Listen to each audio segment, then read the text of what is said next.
Je vais faire un petit résumé qui serait très important pour l'examen qu'on va écrire prochainement. Donc je commence par la notion de fonction. Qu'est-ce qu'il faut savoir quand on parle de fonction?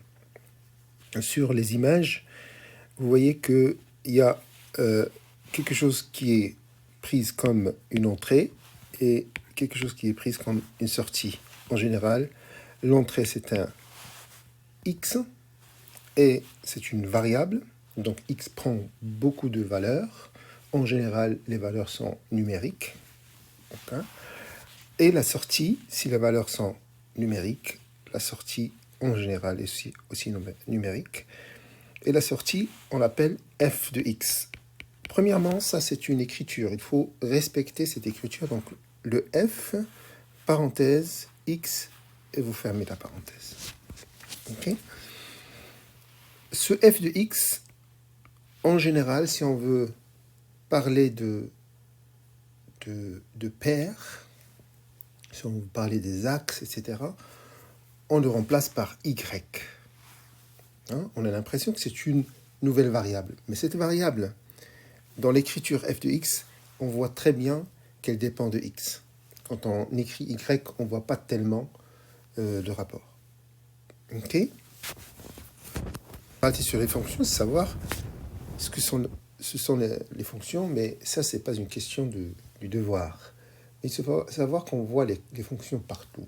Si on établit une relation entre les articles achetés dans un supermarché et les prix, on a une fonction entre le x, c'est les articles, la variable, c'est les articles, et le prix, c'est y, c'est f de x. Donc, si vous voulez voir la forme numérique, si vous avez des articles avec un code, avec des numéros, ou bien le premier avec un ordre, le premier article, le deuxième article, le troisième article, vous faites correspondre l'euro, donc le nombre d'euros que vous allez dépenser pour cet article, vous avez bien une fonction numérique. Bon, pour la définition, est-ce qu'il faut savoir tout ça pour la définition? Bien sûr. Bien sûr, la définition nous donne beaucoup de vocabulaire. Par exemple, la notion d'image. Voilà, on a dit qu'on peut parler de f de x, on peut parler de y, et on peut parler de image de x. Donc f de x, c'est exactement l'image de x. Et vice-versa, si vous partez de f de x, le x correspondant, le x du départ s'appelle antécédent, parce que parfois on vous demande quelle est l'image de 2. Donc vous allez calculer f de 2, voilà, etc.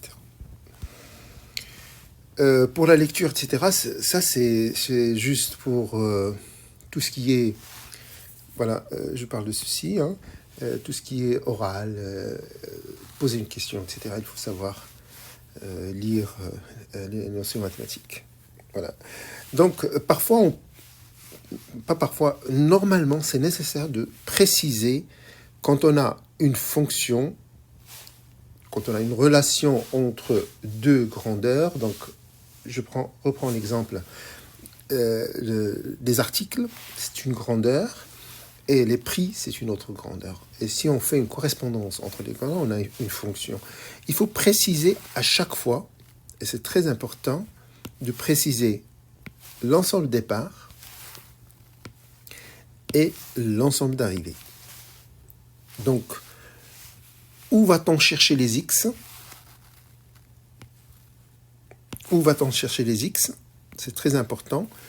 C'est les valeurs de x qui sont dans A, qui nous intéressent. Et où va-t-on chercher, ou quelle est la restriction de f de x, de la valeur qu'on obtient? C'est le b. Donc, ça c'est très important, parce que si on change l'ensemble départ et l'ensemble d'arrivée, on change la fonction elle-même. Hein. On change la correspondance. Voilà. Ça, cette flèche-là, on l'écrit en général sans tirer.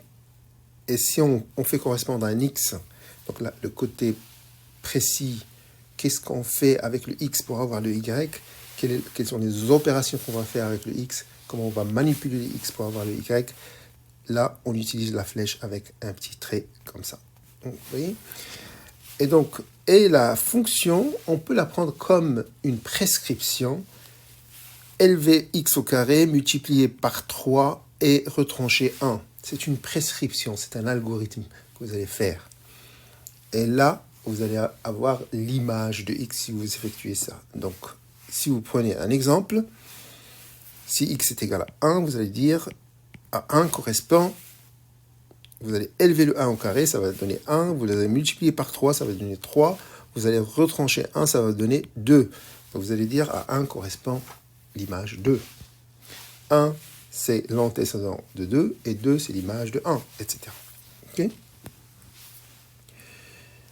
Donc, pour le vocabulaire, le plus important, je l'ai posé ici.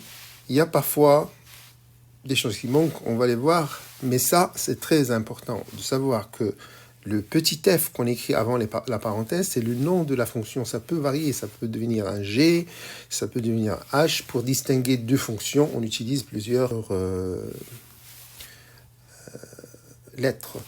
Et les lettres sont toujours, quand il s'agit de fonctions, les lettres sont minuscules. Voilà, le x, c'est la variable. Parfois, on parle de la variable t, si on fait une approche de temps, on parle de la variable t. On parle de la variable p si on fait l'approche du prix. Ouais, si le prix change, le prix varie, le prix, etc. On peut, au lieu de x, utiliser le p. Et f de x, c'est l'image. Et c'est la prescription qu'il faut. Qu'est-ce qu'il faut faire avec le x, avec l'entrée x? L'antécédent, c'est x. L'ensemble départ, on a dit, c'est le a, et l'ensemble d'arrivée, on a dit, c'est le b. Ce tableau, il est important, surtout pour tout ce qui est compréhension de l'exercice, les mots utilisés dans l'exercice et les réponses.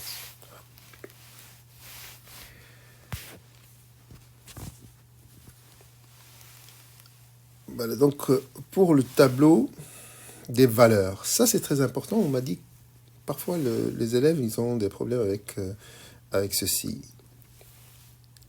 Là on a une prescription g de x. Donc au lieu d'écrire g de moins 2 est égal, g de moins 1 est égal, g de 0 est égal, g de 1 est égal, g de 2 est égal, ça va faire des lignes comme ça, on va répéter le g, le g, le g.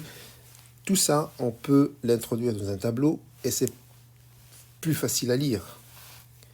Là, on écrit moins 2 et là, g de moins 2. Si vous écrivez exactement g de moins 2, là, il faut savoir que moins 2 est composé, donc il faut utiliser des parenthèses.